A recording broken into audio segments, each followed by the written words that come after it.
Bonjour chers abonnés. Voilà donc que commence ma première série de vidéos. Ce sera donc un résumé du livre de William Hart, L'Art de vivre, un livre en 10 chapitres qui présente la philosophie de Bouddha, enseignée au cours des séminaires de méditation Vipassana. J'ai choisi ce livre parce qu'il m'a personnellement aidé plusieurs fois dans ma vie. Dans ma vie privée, le modèle qu'il propose de l'esprit m'a permis de mieux me comprendre moi-même et du coup de proposer des solutions, notamment au sein de mon couple, lorsque j'étais mal sans raison apparente. Vous savez, ça doit arriver à tout le monde, je pense. Et des fois, on n'est pas bien et on ne sait pas vraiment pourquoi. Et ce livre m'a permis de comprendre pourquoi. Et en plus de ça, d'y apporter des solutions. Et dans ma vie professionnelle de kinésithérapeute, ça m'a permis de mieux comprendre la personnalité de mes patients et de proposer d'un côté des traitements classiques orientés de façon à heurter le moins possible la sensibilité.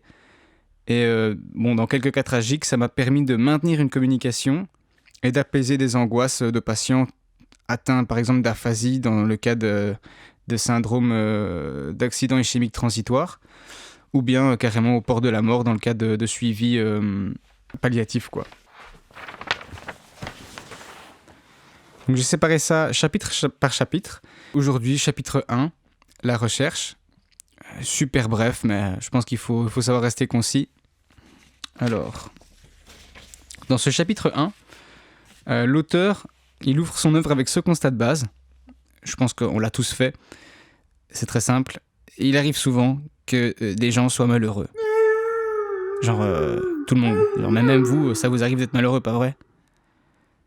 Ça vous arrive de ressentir des tensions ? Eh bien, lorsque ces personnes malheureuses, ou quand vous êtes malheureux, même sans le vouloir, quand vous êtes en groupe, que ce soit en famille ou au travail, eh bien, vous pouvez instaurer des tensions. Et c'est moyen cool.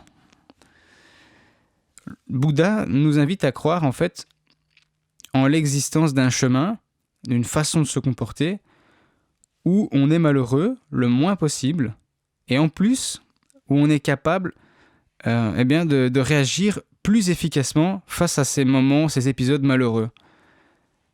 Cette route, d'après Bouddha, c'est la route de la vérité. C'est une route où on apprend à se connaître pour pouvoir régler en nous ou en soi les tensions qui causent le malheur. Voilà, donc conclusion de ce chapitre 1.